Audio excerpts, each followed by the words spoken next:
Pernahkah Anda punya pengalaman? Karena suatu alasan, kita pun tak sempat mengisi atau membeli kartu tol. Padahal, cuma mau lewat satu pintu. Dari Sentul ke Cibinong misalnya. Anda tak bisa lewat, meski bersedia membayar 1-2 juta. Anda diharuskan membeli kartu.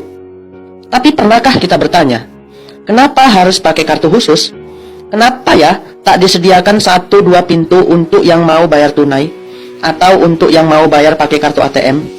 Padahal kan sama saja. Pernahkah kita juga punya pengalaman? Kita kalau mau naik kereta komuter Jabodetabek dan walaupun bersedia bayar 5 juta tunai, tetap tidak bisa. Anda diharuskan membeli kartu atau mengisi kartu dulu di loket. Kenapa harus pakai kartu khusus tersebut? Berikut pembahasannya.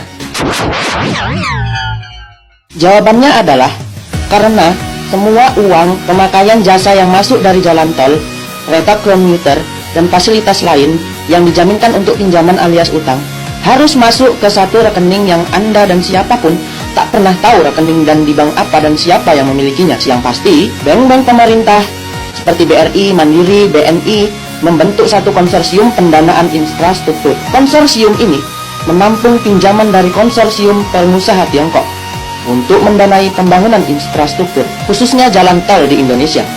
Catat, bukan negara Tiongkok yang meminjamkan, tapi pengusaha Tiongkok. Pencairan pinjaman dari Tiongkok ini sangatlah mudah. Tidak seribet minjam dari IMF. Tapi, hasil dari pinjaman itu langsung diambil si pemberi pinjaman. Sederhananya, yang mengelola dan mengeluarkan dana adalah bank-bank pemerintah. Tapi, hasilnya langsung masuk ke rekening pemberi pinjaman. Jadi, begitu si pemberi utang setuju memberi utang, mereka langsung mendapat pembayaran tiap hari 24 jam uang masuk ke rekening mereka. Bayangkan, berapa uang masuk per hari dari penggunaan jasa seluruh jalan tol di Indonesia. Padahal, pemberian pinjaman biasanya bertahap menurut waktu dan fase kerja. Mungkin Anda menyanggah, pemberlakuan kartu itu kan hanya untuk jalan tol yang baru saja. Sanggahan ini masih bisa dimengerti. Tapi, kenapa ya jalan-jalan tol yang dibangun sejak zaman Soeharto diberlakukan kartu itu juga? Jawabannya adalah karena jalan-jalan tol yang sudah ada itulah yang dijaminkan untuk utang. Dulu, yang mengelola uang masuk dari pengguna jalan tol adalah Jasa Marga. Sekarang, tidak lagi. Mereka sekarang tak lebih dari pekerja pemelihara tol. Gaji mereka dari APBN. Jasa Marga sekarang tak punya uang tunai. Jasa Marga hanya numpang nama sebagai pemilik jalan, namun tak mempunyai kuasa jalan tol. Tapi bagaimana kalau ada jalan yang rusak, pagar yang rontok, banjir? Perbaikan itu semua, pemerintahlah yang membiayai dari APBN atau APBD. Sebentar lagi, penggunaan kartu itu akan diterapkan ke bidang-bidang lain. Itu tandanya bahwa Anda menggunakan jasa pemberi utang dan Anda langsung membayarnya tanpa lewat pemerintah, artinya melalui kartu khusus tersebut.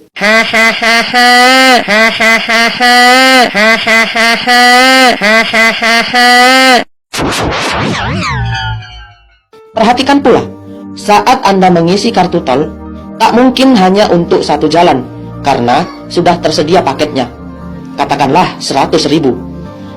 Uang 100.000 itu mengendap dan tak bisa Anda pakai untuk apapun. Kalikan dengan puluhan juta orang. Berapa triliun dana mengendap? Bunga dan jasanya masuk kemana? Nah, kalau bank-bank pemerintah cuma jadi ATM, maka pemerintah cuma jadi penyedia lahan dan proyek. Pelaksana proyeknya dari si pemberi pinjaman juga, termasuk buruh-buruhnya. Terus, bank-bank pemerintah atau pemerintah Indonesia kebagian apa? Yang jelas, sudah dapat klaim bahwa Indonesia punya jalan tol, punya kereta komuter, punya infrastruktur ini itu. Tapi, tak punya kekuasaan atas semua infrastruktur tersebut. Lantas negara ini kebagian apa? Ya kebagian nama, bahwa Indonesia punya jalan tol, punya infrastruktur. Mungkin inilah yang dimaksud Pak Ma'ruf, bahwa hasil kerja pemerintah sekarang ini nyata. Kalau Anda tidak buta dan budak. Kecuali orang yang matanya kenapa? Buta. atau telinganya budek. Hahaha. Di manakah di dalam NKRI mata uang negara NKRI tidak berlaku?